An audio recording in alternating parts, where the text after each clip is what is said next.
No, I learned anything I do know about acting has all been learned through pure observation. Watch what not to do. Ward Bond was a familiar face in Hollywood, known for his rugged charm and roles in classic films. But behind the scenes, there was a darker side to this beloved actor. He was feared and hated by many. Right, Mr. Dunson. But might be old Cookie might not like grubbing the trip all that way. You heard me good that time, didn't you? Not for his acting skills, but for his actions off-screen. What made Ward Bond one of the most despised figures in Hollywood? Today we uncover the shocking truth about his life, exploring the rumors and stories that paint him as one of the most evil men in the industry. Before I went to war, I was working in the Webster and Atlas Bank. That's one of the oldest banks in the city, for the large sum of $35 a month, not a week. Early life. Wardell Edwin Bond, better known as Ward, was born on April 9, 1903, in the tiny town of Benkelman, Nebraska. This rural area, nestled in the southwestern part of the state, was mostly farmland. His parents, John and Mabel, were hard-working farmers. Growing up on the farm, Ward learned the importance of hard work from a young age. In Benkelman, Ward had a typical childhood for that era. He went to grade school in his hometown, where he stood out for his athletic talent and energetic nature. The close-knit community of Benkelman left a lasting impression on Ward, teaching him the value of loyalty and camaraderie, traits he carried with him throughout his life and career. At 16 in 1919, Ward's family moved to Denver, Colorado. This shift from a small town to a more urban setting opened up new opportunities for him. In Denver, he attended East High School, a larger school that offered more activities and experiences. There, Ward continued to shine in athletics, especially football, earning a reputation as a star player due to his physical skills and competitive spirit. After high school, Ward's love for football led him to pursue higher education. He enrolled at the University of Southern California, USC, in Los Angeles, a decision that would significantly shape his future. At USC, he played as a lineman for the Trojans, the university's football team. This wasn't just about playing sports, it also helped him build connections that would be crucial in his future career. During his time at USC, Ward met John Wayne, who would become a lifelong friend and collaborator. They were teammates on the football field and shared a passion for acting. This friendship was pivotal for Ward, playing a significant role in his entry into the film industry. John, who would become one of Hollywood's biggest stars, and Ward formed a bond that greatly influenced both their careers. While at USC, Ward wasn't only focused on sports. He worked various jobs to support himself through college, showing a strong work ethic that reflected his upbringing and the values his parents had taught him. These experiences helped shape his character and resilience, qualities that would serve him well in the competitive world of acting. In 1928, Ward graduated from USC with a degree in engineering. This academic achievement was quite different from his eventual career in acting, but showcased his diverse interests and capabilities.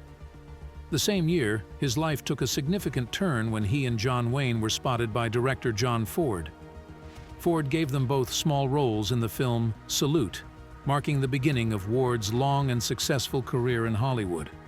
Ward's early life, from his birth in Benkelman to his college years in Los Angeles, built a strong foundation for his future success.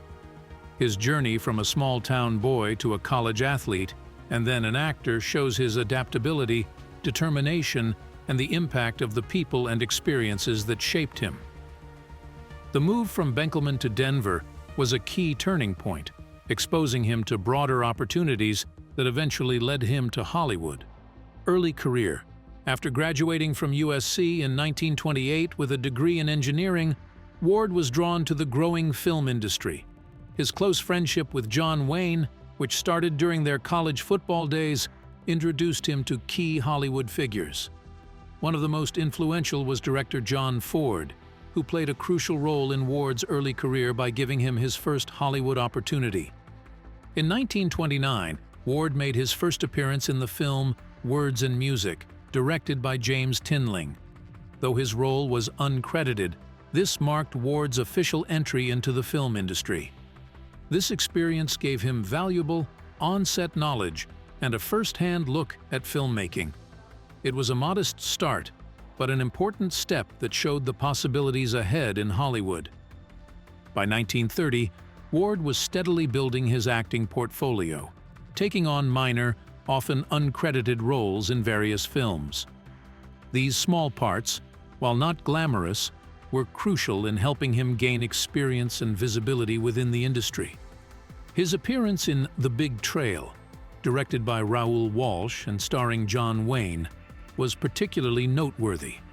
The film was pioneering for its widescreen format, and though Ward's role was minor, being part of such a landmark production was a significant achievement for him. Ward's strong physical presence and athletic background made him well-suited for action roles, especially in westerns and adventure films. His early work during this period helped him develop a recognizable screen persona, one that audiences would associate with strength and reliability. Ward's career continued to grow in 1931 as he secured roles in various films, showcasing his versatility as an actor. One of his notable appearances was in The Front Page, a comedy drama directed by Louis Milestone. The film, based on the Broadway play by Ben Hecht and Charles MacArthur, was well received and demonstrated Ward's ability to perform in different genres. In the same year, Ward also appeared in Aerosmith, directed by John Ford. Although his part was small, it was significant in solidifying his professional relationship with Ford. Aerosmith, based on the novel by Sinclair Lewis, starred Ronald Colman and Helen Hayes. Working on this film further strengthened Ward's connection with Ford, a collaboration that would be crucial throughout his career. By 1932, Ward's persistence and hard work were starting to pay off. He appeared in a series of films that year, gradually earning a reputation as a reliable character actor. One of his notable roles during this period was in Flesh, a drama directed by John Ford. In this film, Ward had a more substantial part, which highlighted his growing acting skills and ability to handle significant roles. Another important appearance in 1932 was in the film Rain, directed by Louis Milestone. Based on a play by John Colton and Clements Randolph, which was itself an adaptation of a short story by W. Somerset Maugham, Rain starred Joan Crawford and added to Ward's growing list of credits. This role further demonstrated his versatility and ability to perform alongside some of Hollywood's biggest stars. Despite his increasing visibility and the growing number of roles, Ward's journey in Hollywood was not without challenges. The competition was fierce, and breaking into more prominent roles required talent, persistence, and strategic networking. Ward's strong work ethic and the connections he built through his athletic background and friendship with John Wayne were invaluable assets in navigating the competitive landscape of Hollywood. Getting bigger. Back in 1933, Ward Bond's career was really starting to take off. He was getting roles in all kinds of movies, which helped build his reputation as a solid and versatile actor, even if most of those roles were small or uncredited. One of Bond's notable appearances in 1933 was in the action film The Wrecker, directed by Albert Rogel. In this movie, Bond had a small role, but his performance stood out and helped cement his image as a reliable actor who could handle various types of roles. That same year, Bond was also in Skyway, an aviation drama directed by Lewis Collins. This movie gave Bond another chance to show off his acting chops in a supporting role. The film was all about the thrilling and dangerous lives of aviators, and Bond's strong presence on screen really helped bring that to life. In 1933, Bond also appeared in Emergency Call, a medical drama directed by Edward Kahn. This film tackled themes of heroism and crisis, and Bond's strong performance added depth to the story. Even though these roles weren't leading parts, they helped Bond build a diverse portfolio and gain valuable experience in the industry. Moving to 1934, Bond had a supporting role in Lady by Choice, directed by David Burton and starring Carole Lombard. The film was well received, and although Bond's role wasn't in the spotlight, it added to his growing list of collaborations with prominent actors. Working with stars like Lombard helped Bond refine his skills and gain more exposure. Another significant role for Bond in 1934 was in The Poor Rich, directed by Edward Sedgwick.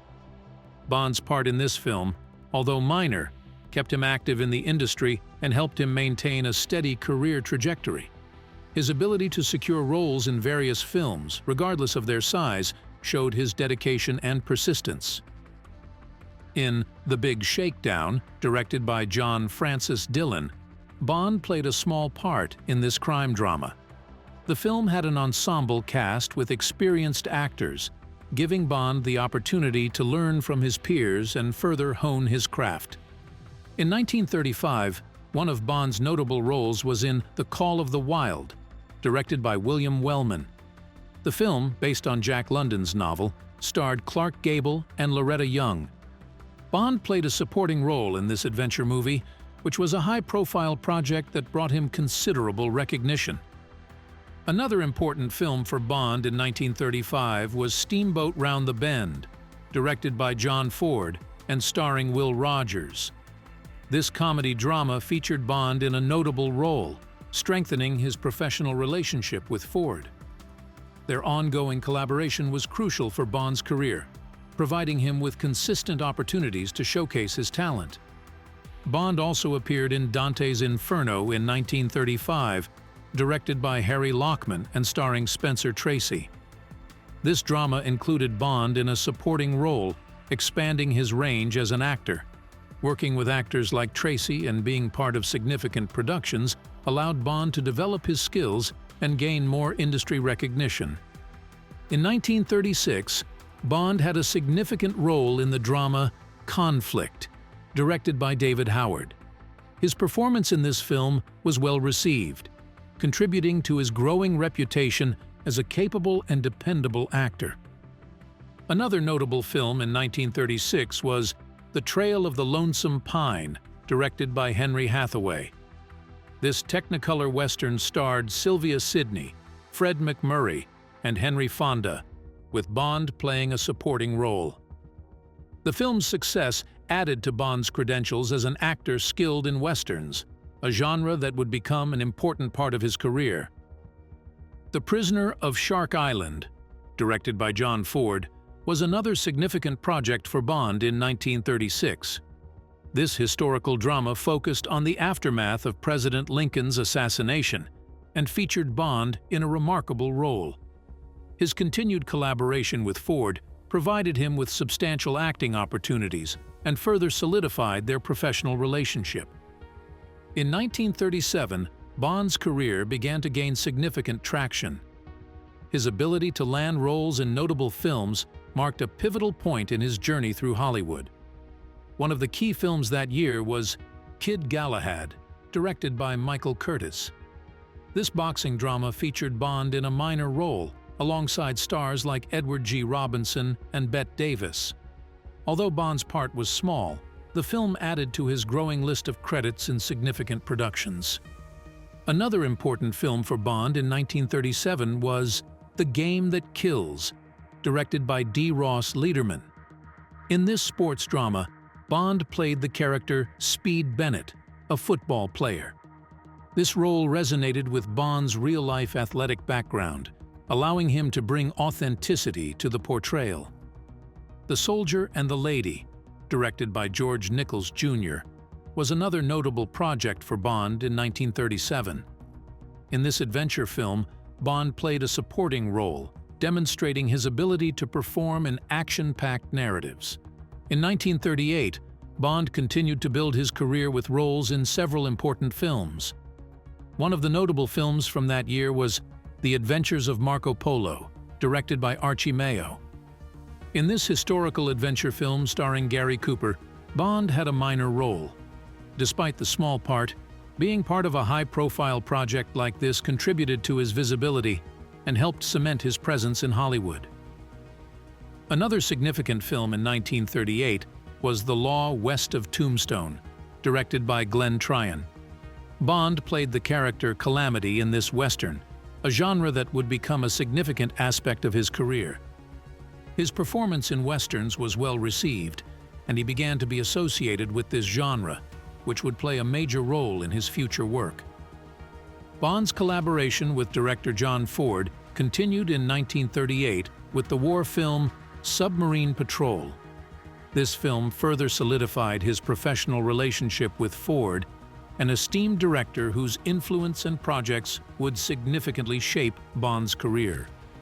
Working consistently with a director of Ford's caliber provided Bond with invaluable experience and opportunities to refine his craft. The year 1939 was a landmark year for Bond, with several major film appearances. One of the most notable was Gone with the Wind, directed by Victor Fleming. This epic historical romance, one of the most famous films of all time, featured Bond in a minor role as Tom, the Yankee captain. Although the part was small, being involved in such an iconic film was a notable achievement and added to Bond's growing list of prestigious credits. Another significant film in 1939 was Drums Along the Mohawk, directed by John Ford. In this historical drama, Bond played Adam Hartman.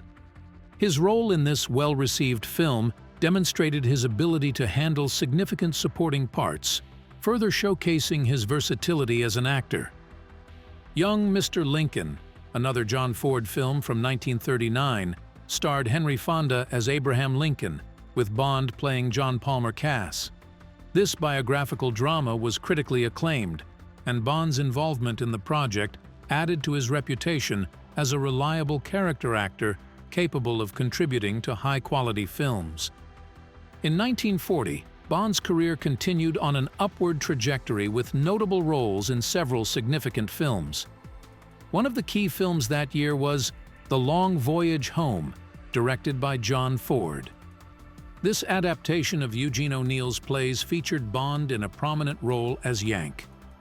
Another important film in 1940 was The Grapes of Wrath, directed by John Ford and based on John Steinbeck's novel. The film starred Henry Fonda and addressed critical social issues of the time. Bond played a police officer, contributing to a highly acclaimed film that further solidified his standing in Hollywood. Bond also appeared in Santa Fe Trail in 1940, directed by Michael Curtis. This Western featured Bond in a supporting role, continuing his consistent work in the genre. His performances in Westerns helped solidify his association with the genre and demonstrated his versatility as an actor. In 1941, Bond's career continued to thrive as he landed significant roles in several notable films. One of his key appearances that year was in Tobacco Road, directed by John Ford. Bond played Love Benzie in this adaptation of Erskine Caldwell's novel. The film, set during the Great Depression, provided a gritty portrayal of rural poverty, and Bond's role further exemplified his ongoing collaboration with Ford. Another major film for Bond in 1941 was The Shepherd of the Hills, directed by Henry Hathaway and starring John Wayne. Bond played Wash Gibbs in this film, which was based on Harold Bell Wright's novel. His significant supporting role showcased his ability to bring depth to his characters.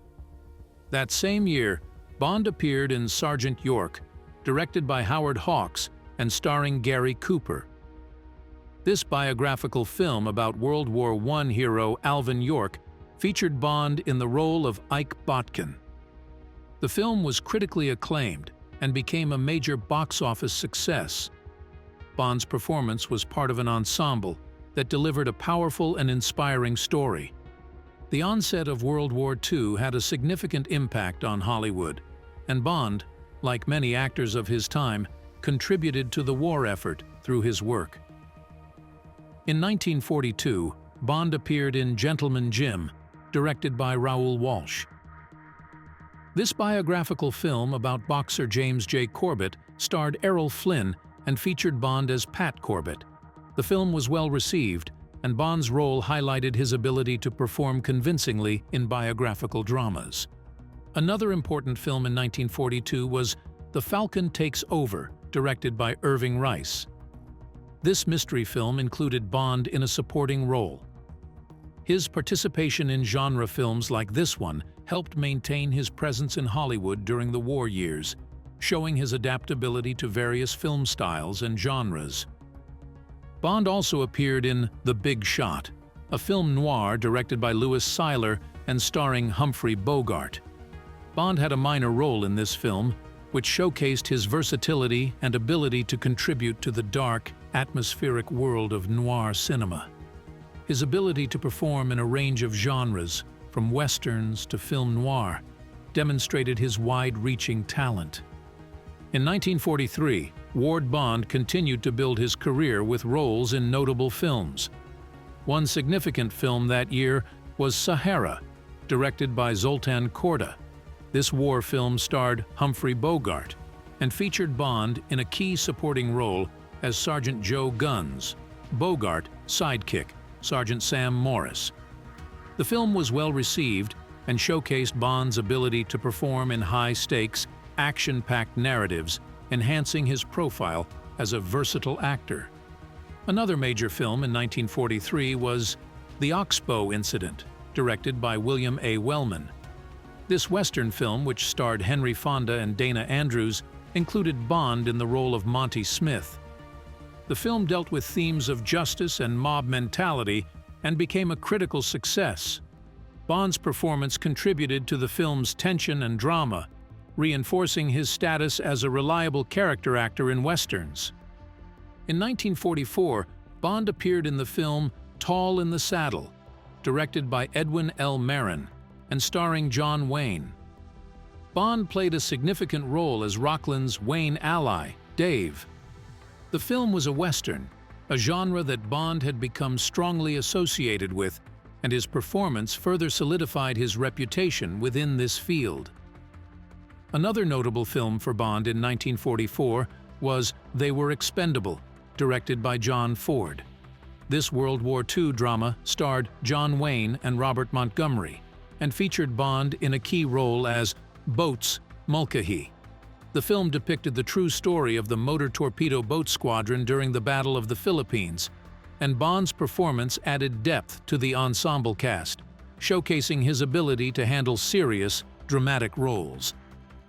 In 1945, Bond's career continued to flourish with his role in Dakota, directed by Joseph Kane and starring John Wayne. In this western, Bond played the character Jim Bender, further establishing his strong presence in the genre. His consistent work in westerns during this period demonstrated his ability to embody rugged frontier characters convincingly. Another significant film in 1945 was Fallen Angel, directed by Otto Preminger. This film noir featured Bond in a supporting role as Mark Judd. The film was well received, and Bond's performance added to the atmospheric tension of the narrative, showcasing his adaptability to various film styles. In 1946, Bond appeared in My Darling Clementine, directed by John Ford. This western starred Henry Fonda as Wyatt Earp, with Bond playing Morgan Earp, Wyatt's brother. The film was critically acclaimed and has since become a classic of the genre. Bond's performance contributed to the film's success and reinforced his reputation as a key player in Western cinema.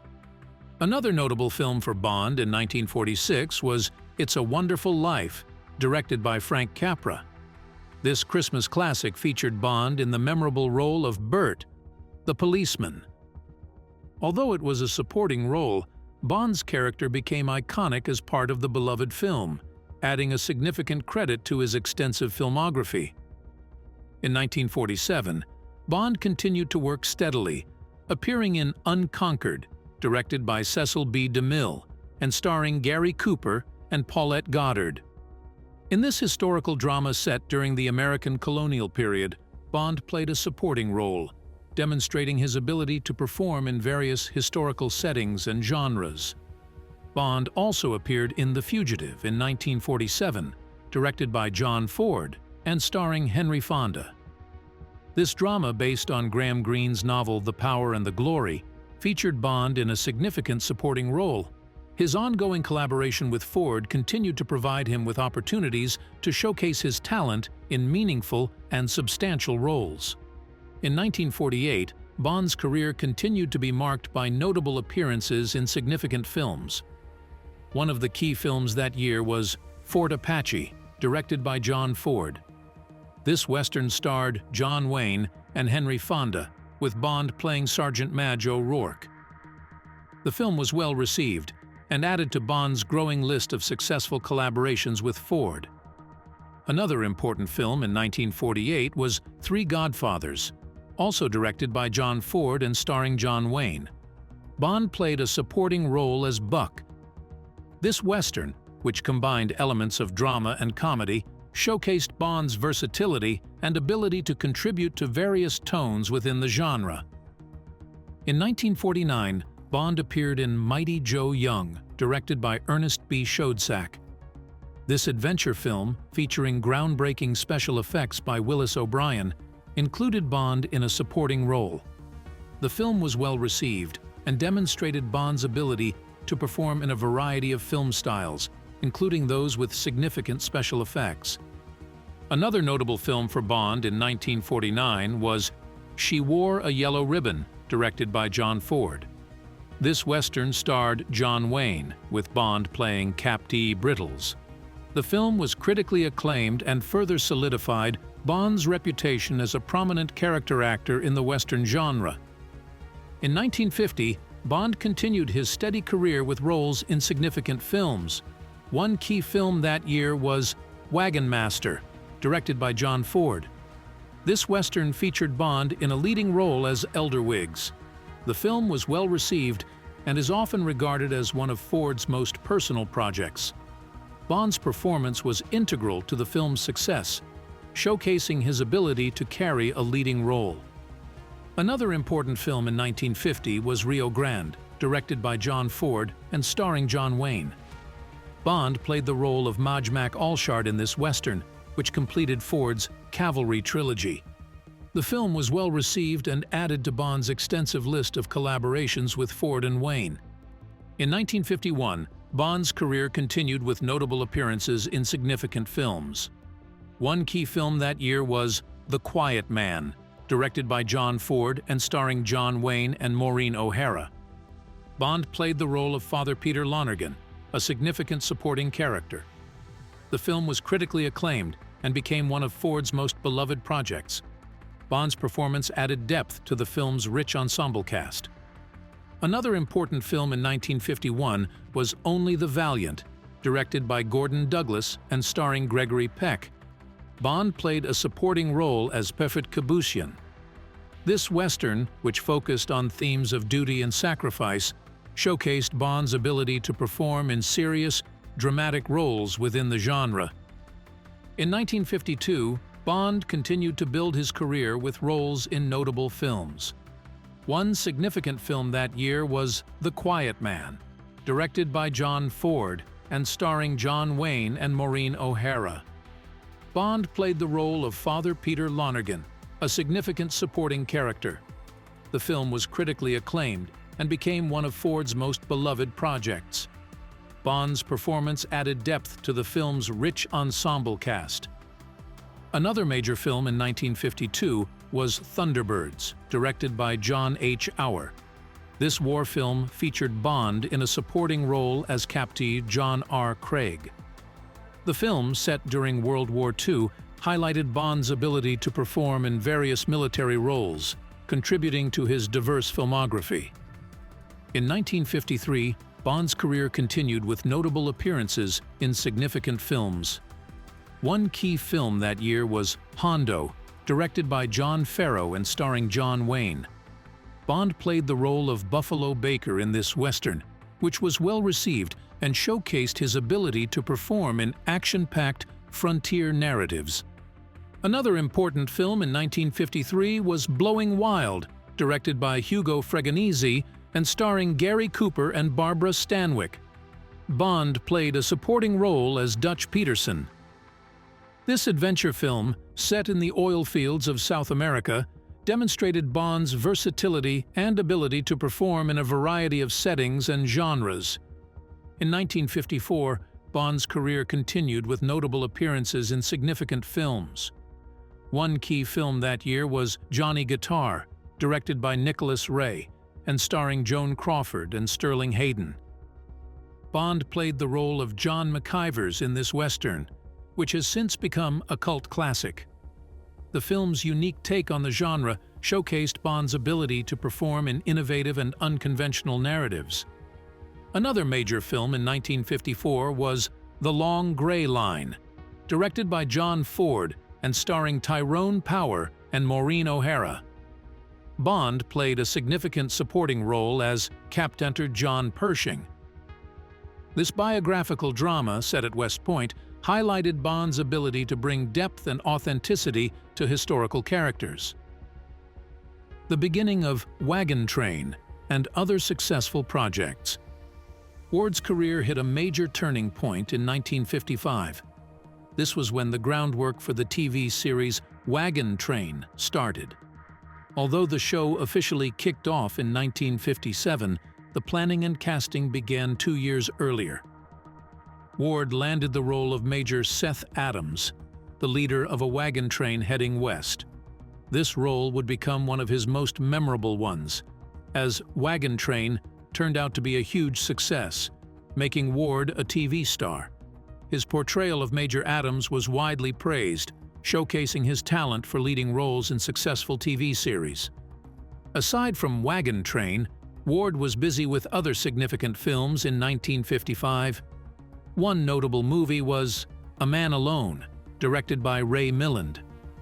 In this Western, Ward played Sheriff Guthrie, adding another impressive Western role to his list. Another big film from 1955 was Mr. Roberts, directed by John Ford and Mervyn LeRoy. This war comedy drama starred Henry Fonda, James Cagney, and Jack Lemmon, with Ward playing Chief Petty Officer Dowdy. Mr. Roberts was a hit, both critically and commercially, and Ward's performance was well received. In 1956, Ward continued to shine in major films while gearing up for Wagon Train.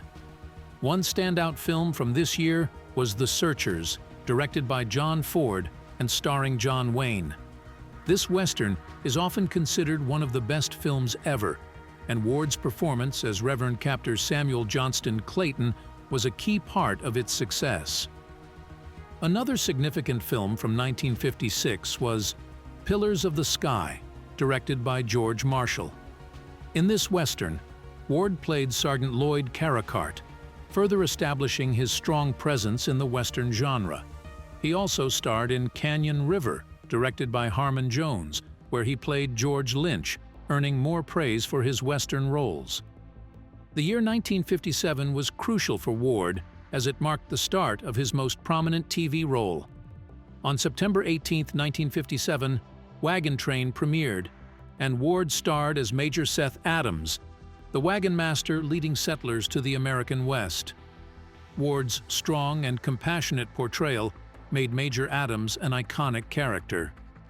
Wagon Train became one of the most popular shows on TV, running for 8 seasons, although Ward's time on the show lasted until his death in 1960. The immediate success of the show was proof of Ward's performance.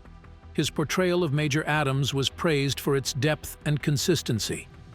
Ward brought a sense of gravitas to the role, making viewers feel the hardships and triumphs of the wagon train's journey. This role significantly elevated Ward's status, making him a household name and securing his legacy in TV history. Alongside Wagon Train, Ward kept making his mark in films. The Halliday Brand, directed by Joseph H. Lewis, featured Ward in a significant role as Big Dan Halliday.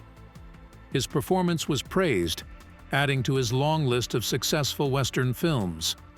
In 1957, Ward reunited with John Ford and John Wayne in The Wings of Eagles, a biographical film about naval aviator Frank Weed.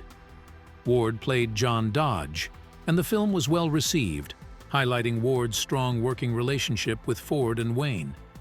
By 1958, Ward's presence on Wagon Train continued to dominate his career. The show's popularity soared, making Ward a household name. His portrayal of Major Adams was consistently praised for its depth and authenticity, helping the series maintain high ratings. Ward's commitment to the role and his ability to connect with audiences were key factors in the show's success. Despite the demanding schedule of a hit TV show, Ward also found time for film work. China Doll, directed by Frank Borzage, featured Ward as Father Cairns. The film was modestly successful and showcased Ward's versatility in non-Western roles, further expanding his acting range. Another notable film from 1958 was The Sheepman, directed by George Marshall and starring Glenn Ford. Ward played a supporting role as Colonel Stephen Bedford. In 1959, Ward's work on Wagon Train remained central to his career, but he faced significant health challenges. The show continued to be a top-rated series, with Ward's performance as Major Adams receiving widespread acclaim. However, his demanding work schedule and ongoing health problems, including heart issues exacerbated by his heavy drinking and lifestyle, began to take a toll. Despite these challenges, Ward continued to deliver strong performances. In Rio Bravo, directed by Howard Hawks and starring John Wayne, Ward played Pat Wheeler. The film was a major success and is now considered one of the greatest westerns ever made. Ward's health issues became more pronounced during this period. He suffered from high blood pressure and other complications related to his heart. These health problems were made worse by his strenuous work schedule and lifestyle choices, including heavy drinking. Despite these issues, Ward's dedication to his work remained firm. Final year. Ward's career and life came to an end in 1960, but his impact was huge. Wagon Train kept its spot as a top-rated show, thanks a lot to Ward's role as Major Adams. Even as his health got worse, he stayed dedicated to the show.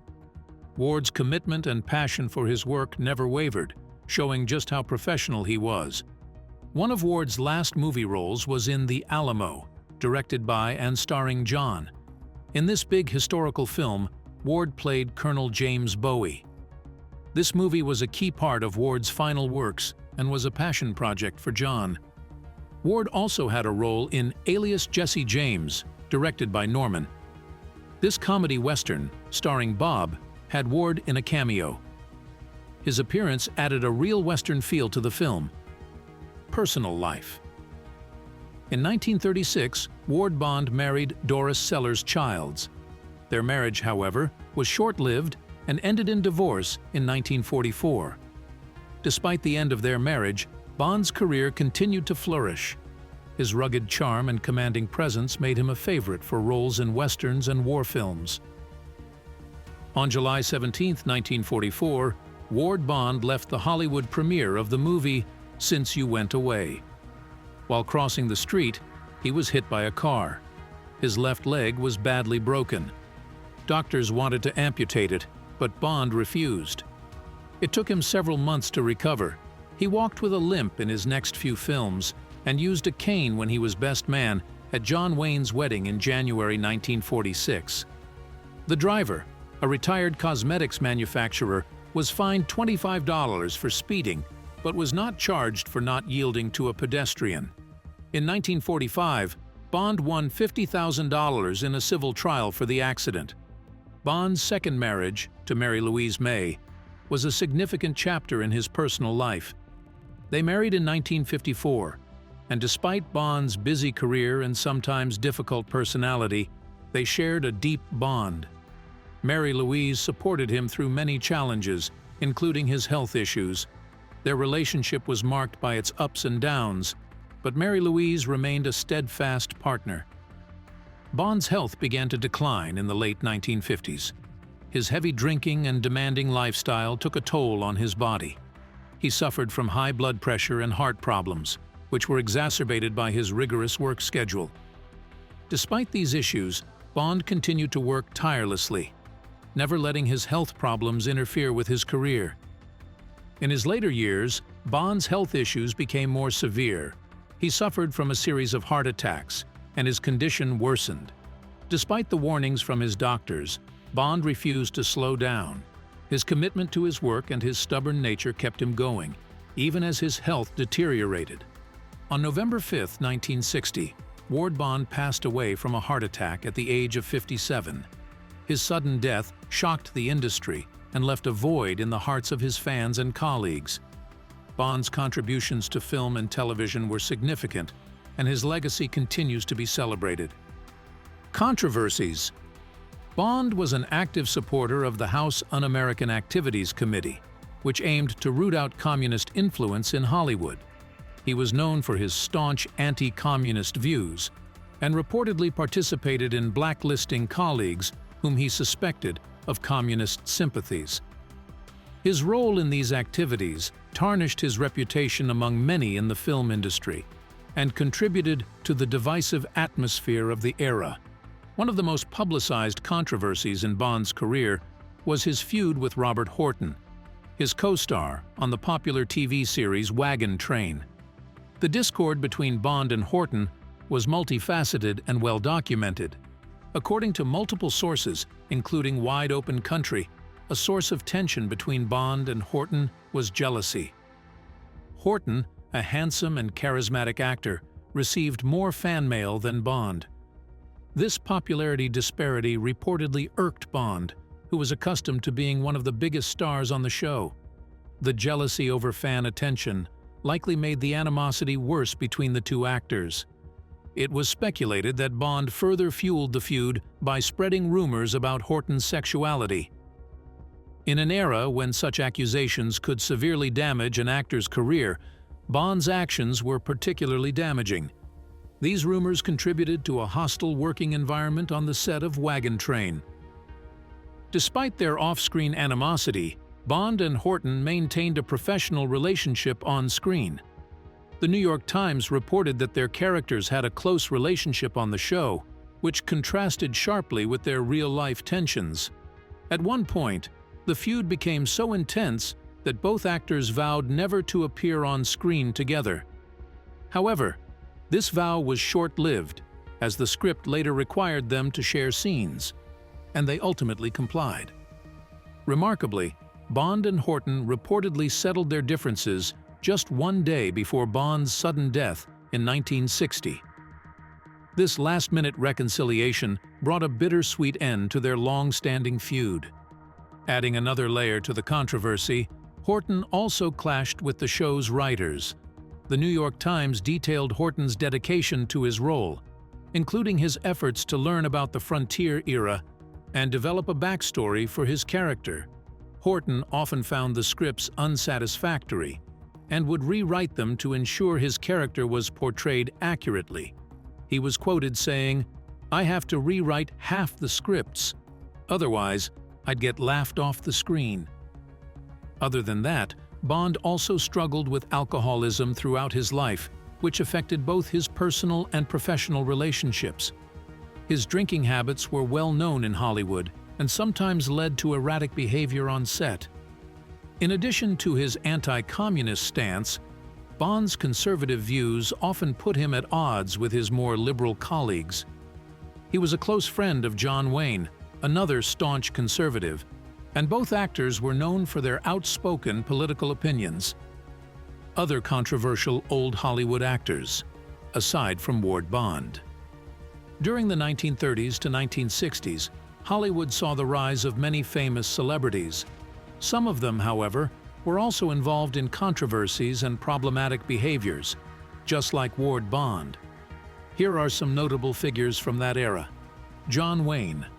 John Wayne, born Marion Robert Morrison in 1907, was a famous American actor known for his roles in Western films. He became a major box office draw in the 1940s and 1950s. His career spanned over 5 decades, and he starred in iconic films like Stagecoach, The Searchers, and True Grit, for which he won an Academy Award. Despite his achievements, Wayne's views and actions made him a controversial figure. He was a vocal supporter of the Vietnam War and a staunch anti-communist. In a 1971 Playboy interview, Wayne expressed racist and homophobic views, stating he believed in white supremacy until Black Americans were educated. These comments sparked outrage and damaged his reputation. Wayne was also known for his support of the Hollywood Blacklist, which targeted suspected communists in the film industry during the McCarthy era. Errol Flynn. Errol Flynn, born in 1909 in Australia, became one of Hollywood's most famous swashbuckling actors, known for films like The Adventures of Robin Hood and Captain Blood. His good looks and charm made him a favorite among audiences. Flynn's personal life was marred by controversy. He was known for his hard partying lifestyle, involving heavy drinking and womanizing. In 1942, he was accused of statutory rape by 2 underage girls. Although he was acquitted, the scandal left a permanent stain on his image. Flynn's career suffered as a result, and he struggled with alcoholism throughout his life.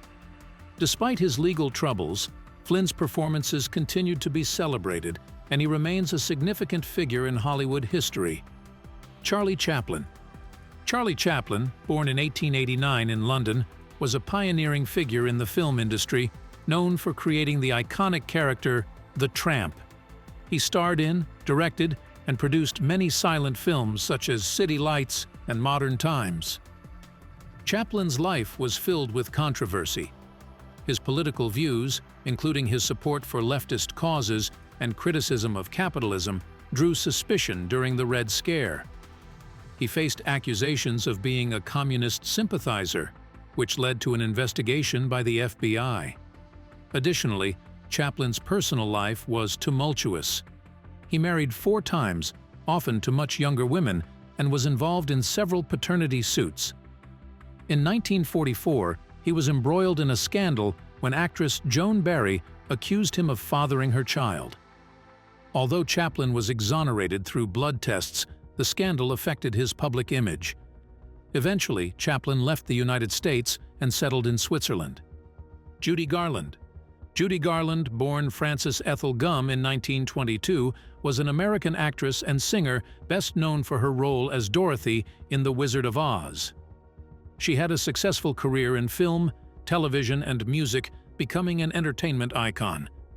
Garland's life was troubled behind the scenes. She struggled with substance abuse from a young age, largely due to the pressures of Hollywood and the demands placed on her by studio executives. She was given drugs to control her weight and boost her energy, leading to a lifelong battle with addiction. Garland's personal life was also chaotic, marked by multiple marriages and financial troubles. Despite her immense talent and contributions to entertainment, her struggles with addiction and mental health issues cast a bad reputation over her career.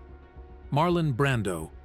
Marlon Brando, born in 1924 in Nebraska, was one of the most influential actors of the 20th century, known for films like A Streetcar Named Desire, On the Waterfront, and The Godfather. His method acting technique revolutionized film acting. Brando's career was also marked by controversy. He was known for his outspoken political views and activism, particularly for civil rights and Native American rights. In 1973, Brando refused the Academy Award for Best Actor for The Godfather to protest Hollywood's portrayal of Native Americans.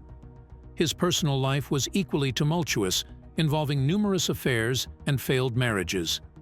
Brando's behavior on set was often erratic and difficult, leading to strained relationships with directors and co-stars. Despite these issues, Brando's legacy as an actor remains unmatched. Frank Sinatra. Frank Sinatra, born in 1915 in New Jersey, was an American singer and actor who became one of the best-selling music artists of all time. Known for hits like My Way and New York, New York, Sinatra also had a successful acting career with films like From Here to Eternity, for which he won an Academy Award. Sinatra's life was riddled with controversy. He was known for his connections to organized crime, which were widely rumored and investigated by the FBI. His volatile temper and frequent arguments with the press and colleagues further tarnished his image. Sinatra's multiple marriages, including his highly publicized marriage to actress Ava Gardner, added to his notoriety. Despite these controversies, Sinatra's talent and influence in music and film have left a lasting impact. Montgomery Clift. Montgomery Clift, born in 1920 in Nebraska, was an American actor known for his roles in A Place in the Sun, From Here to Eternity, and Judgment at Nuremberg. He was one of the original method actors in Hollywood and received critical acclaim for his performances. Clift's life was plagued by personal struggles. He was involved in a severe car accident in 1956, which left his face partially paralyzed. This incident led to a decline in his career and worsened his struggles with drug and alcohol addiction. Clift's homosexuality, which he kept private due to the societal norms of the time, also caused him significant personal turmoil. Despite his talent, Clift's career was overshadowed by his personal issues, and he died at the age of 45 from a heart attack. Lana Turner. Lana Turner, born in 1921 in Idaho, was a famous Hollywood actress known for her roles in films like The Postman Always Rings Twice and Peyton Place. She was a popular pinup girl during World War II and had a successful career in film and television. Turner's life was filled with scandal. She was married 8 times to 7 different men and had numerous high-profile relationships.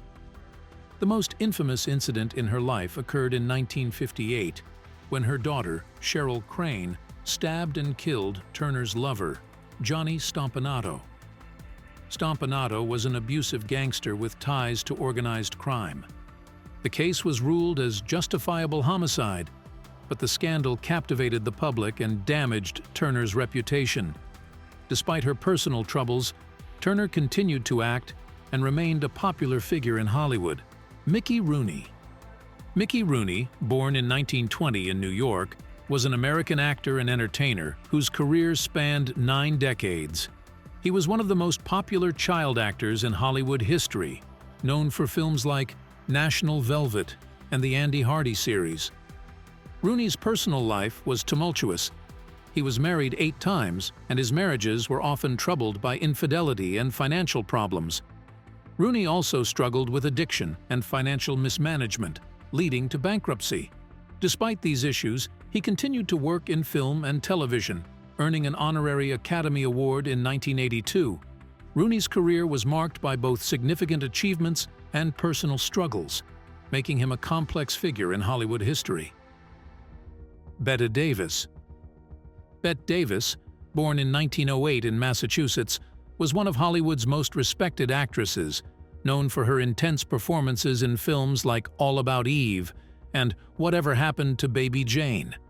She won 2 Academy Awards and was nominated 10 times. Davis was known for her strong personality and her willingness to fight for better roles and working conditions in Hollywood. This often led to conflicts with studio executives and co-stars. She was one of the first actresses to sue a studio, Warner Brothers, for better roles and pay, a move that was highly controversial at the time. Davis's personal life was also marked by 4 marriages and numerous affairs. Her fierce independence and defiance of traditional gender roles made her a trailblazer, but also a contentious figure in Hollywood. Orson Welles. Orson Welles, born in 1915 in Wisconsin, was an American actor, director, and writer, best known for his groundbreaking film Citizen Kane, which he directed, co-wrote, and starred in. Welles was a prodigy, starting in theater and radio before moving to film. Welles's career was marked by his genius, but also by controversy and conflict. Citizen Kane was a critical success, but faced backlash due to its thinly veiled portrayal of media mogul William Randolph Hearst, leading to Hearst's attempts to suppress the film. Welles's subsequent projects were often plagued by budget overruns and disputes with studio executives, leading to many of his films being re-edited without his consent. His personal life was equally turbulent, involving multiple marriages and affairs. Despite these challenges, Welles's impact on cinema is undeniable, though his career was continually defined by controversy. Joan Crawford. Joan Crawford, born in 1904 in Texas, was a major film star known for her roles in Mildred Pierce, for which she won an Academy Award, and Whatever Happened to Baby Jane. She was one of Hollywood's top actresses for decades. Crawford's life was filled with controversy, especially after the publication of her daughter Christina's memoir, Mommy Dearest, which depicted Crawford as an abusive and controlling mother. The book and subsequent film adaptation damaged Crawford's legacy, portraying her as a tyrant in her personal life. Crawford was also known for her feuds with fellow actresses, particularly Bette Davis. Despite her talent and success, these personal scandals overshadowed her accomplishments. Crawford's career was also affected by her reputation for being difficult to work with, further cementing her controversial status in Hollywood history. Mae West. Mae West, born in 1893 in Brooklyn, New York, was an American actress, singer, playwright, and screenwriter known for her bawdy double entendres and sexual independence. She became one of the most famous and highest-paid actresses of the 1930s and 1940s, starring in films such as She Done Him Wrong and I'm No Angel. West's career was marked by controversy due to her provocative content. Her plays and films often faced censorship, and she was even arrested in 1927 for her play Sex, which was deemed obscene. West's unapologetic attitude toward her sexuality and her challenges to social norms made her a trailblazer, but also a polarizing figure. Despite the controversies, West's wit and charisma won her a lasting place in entertainment history. Paul Robeson, born in 1898 in Princeton, New Jersey, was an American singer, actor, and civil rights activist. He was known for his deep bass voice and his roles in films such as Showboat and The Emperor Jones. Robeson's career and life were deeply intertwined with his activism, which led to significant controversy. He was an outspoken critic of racism and colonialism, and his political views, including his support for the Soviet Union, made him a target during the Red Scare. Robeson's passport was revoked by the U.S. government, severely limiting his career. Despite this, he continued to fight for social justice, but his activism overshadowed his artistic achievements in the eyes of many. Ingrid Bergman. Ingrid Bergman, born in 1915 in Stockholm, Sweden, was an internationally renowned actress known for her roles in Casablanca, Gaslight, and Anastasia, winning 3 Academy Awards. Bergman's career was rocked by scandal in 1950 when she had an affair with Italian director Roberto Rossellini, while both were married to other people. She became pregnant, and the ensuing scandal led to her being denounced on the floor of the U.S. Senate and effectively blacklisted from Hollywood for several years. Despite the controversy, Bergman continued to work in Europe and eventually returned to Hollywood, where she restored her reputation and continued her successful career. James Dean. James Dean, born in 1931 in Indiana, was an American actor who became a cultural icon of teenage disillusionment with his role in Rebel Without a Cause. He also starred in East of Eden and Giant, the latter released posthumously. Dean's life was marked by his rebellious nature and a series of troubled relationships. He was known for his method acting and intense performances, but also for his volatile personality. Dean's love life was the subject of much speculation, and he was rumored to have had relationships with both men and women. His untimely death in a car crash at the age of 24 added to his legend, but also underscored the controversy and mystery surrounding his personal life. Tallulah Bankhead. Tallulah Bankhead, born in 1902 in Alabama, was an American actress known for her husky voice, outrageous personality, and roles in films like Lifeboat and The Little Foxes. Bankhead was a notorious partygoer and openly bisexual at a time when such openness was rare. Her heavy drinking, drug use, and numerous affairs with both men and women made her a scandalous figure. Despite her personal excesses, Bankhead was a talented actress and a charismatic stage presence.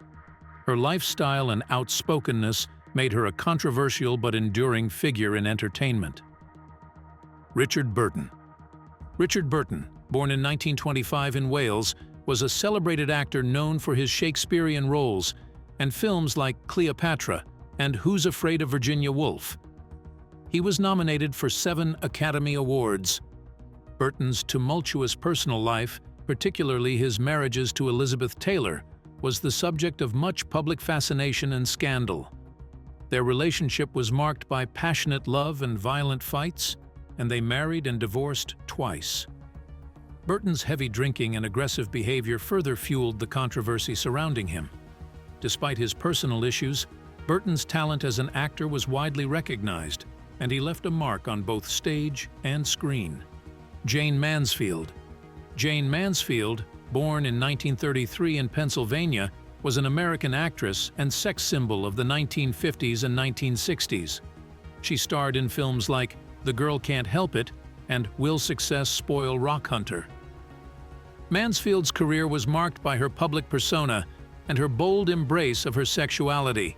She often courted controversy with her revealing outfits and publicity stunts. Her personal life, including 3 marriages and numerous highly publicized relationships, added to her scandalous image. Mansfield's life ended tragically in a car accident in 1967, but she left behind a legacy as one of Hollywood's most famous bombshells. Anita Ekberg. Anita Ekberg, born in 1931 in Sweden, was an actress and model best known for her role in Federico Fellini's La Dolce Vita. Her performance in the iconic Trevi Fountain scene made her an international star. Ekberg's personal life was filled with controversy, including tumultuous relationships and frequent clashes with the press. Her outspokenness and bold behavior often made headlines, overshadowing her acting career. Despite the scandals, Ekberg remained a symbol of beauty and glamour in the film industry. Kim Novak. Kim Novak, born in 1933 in Illinois, was an American actress known for her roles in films like Vertigo and Pal Joey. She was one of the top box office stars of the 1950s and 1960s. Novak's career was often overshadowed by her personal life and the controversies that came with it. She was romantically linked to several high-profile figures, including Sammy Davis Jr., which caused a scandal due to the racial tensions of the time. Novak's battles with studio executives over her career choices and her struggles with mental health issues also added to her controversial image. Despite these challenges, Novak's talent shone through, and she remains an iconic figure in Hollywood history. Jean Harlow. Jean Harlow, born in 1911 in Missouri, was a major film star and sex symbol of the 1930s, known for her roles in Platinum Blonde, Red Dust, and Dinner at 8. Dorothy Dandridge. Dorothy Dandridge, born in 1922 in Cleveland, Ohio, was a pioneering African-American actress and singer known for her roles in Carmen Jones and Porgy and Bess. She was the first African-American woman nominated for an Academy Award for Best Actress. Dandridge's career was marred by racism and personal struggles. She faced significant discrimination in Hollywood and struggled to find roles worthy of her talent. Her personal life included tumultuous relationships and financial difficulties. Dandridge's death at the age of 42 from an overdose added a tragic note to her life and career. Despite these challenges, she remains an important figure in the history of American cinema. Ava Gardner. Ava Gardner, born in 1922 in North Carolina, was an acclaimed actress known for her roles in The Killers, Mogambo, and The Night of the Iguana. She was nominated for an Academy Award and was considered one of the most beautiful women in Hollywood. Gardner's personal life was highly publicized and controversial. She had 3 high-profile marriages, including to Mickey Rooney, Artie Shaw, and Frank Sinatra. Her tempestuous relationship with Sinatra was particularly scandalous, described through passionate fights and separations. Gardner's wild lifestyle and outspoken nature often put her at odds with Hollywood norms. Despite these controversies, her talent and screen presence made her an enduring star. Rita Hayworth. Rita Hayworth, born in 1918 in New York City, was a renowned actress and dancer, known for her roles in Gilda, CoverGirl, and The Lady from Shanghai. She became one of the era's biggest stars and a popular pin-up girl during World War II. Hayworth's personal life was tumultuous, marked by 5 marriages, including to Orson Welles and Prince Ali Khan. Her relationships often played out in the public eye, contributing to her controversial image. Hayworth also struggled with alcoholism, which affected her career and personal life. Despite her difficulties, Hayworth's performances left a lasting legacy in Hollywood. Peter Lawford. Peter Lawford, born in 1923 in London, England, was an actor and member of the famous Rat Pack. Joan Fontaine. Joan Fontaine, born in 1917 in Tokyo, Japan, was an acclaimed actress known for her roles in Rebecca, Suspicion, and Jane Eyre. She won an Academy Award for Best Actress for Suspicion. Fontaine's personal life was marked by her long-standing feud with her sister, actress Olivia de Havilland. The rivalry between the two sisters was widely publicized and added a layer of controversy to Fontaine's career. Despite their differences, Fontaine's performances earned her a place among Hollywood's elite actresses. Lana Turner. Lana Turner, born in 1921 in Idaho, was a glamorous actress known for her roles in The Postman Always Rings Twice, Peyton Place, and Imitation of Life. She was one of MGM's top stars during the 1940s and 1950s. Turner's personal life was filled with drama, including 7 marriages and numerous affairs. The most notorious scandal involved the killing of her boyfriend, Johnny Stompanato, by her daughter, Cheryl Crane, in 1958. The incident generated immense public and media attention, overshadowing Turner's career. Despite the controversies, Turner's talent and beauty left a lasting impact on Hollywood. Robert Mitchum.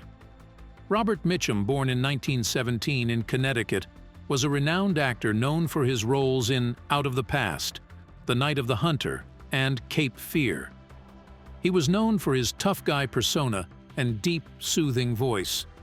Mitchum's personal life was marked by his arrest for marijuana possession in 1948, which was a significant scandal at the time. Despite this, he continued to have a successful career, but his rebellious nature and off-screen antics kept him in the public eye.